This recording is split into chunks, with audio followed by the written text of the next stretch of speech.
Rajahmundry central జైల్లో MP Mithun రెడ్డిని కర్నూలు జిల్లా ఆలూరు వైసీపీ పార్టీ ఎమ్మెల్యే విరూపాక్షి, మాజీ మంత్రి ధర్మాన ప్రసాద్ రావు కలిశారు. ఆలూరు ఎమ్మెల్యే మీడియా సమావేశంలో మాట్లాడారు. రాష్ట్రంలో కూటమి ప్రభుత్వం కక్షపూరితంగానే ఎంపీ మిథున్ రెడ్డిపై అక్రమ కేసులు పెట్టి అరెస్టు చేశారన్నారు.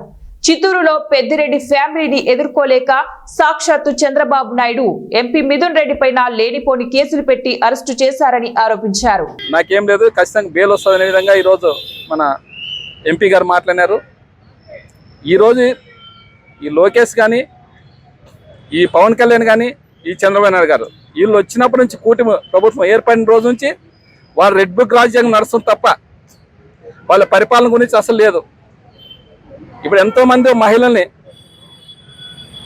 చెరదీస్తున్నారు. దాని గురించి అసలు వాళ్ళ పార్టీ నాయకులు, ఈ జనసేన నాయకులు అయితేనేమి, ఈ టీడీపీ నాయకులు అయితేనేమి ఆడవాళ్ళని ఎంతోమంది చూస్తున్నాం. మేమే కాదు, మీడియా, సోషల్ మీడియాలో చూస్తున్నాము. దాని గురించి అసలు ఎక్కడ కానీ ఆ చంద్రబాబు నాయుడు కానీ పవన్ కళ్యాణ్ గురించి మాట్లాడరు.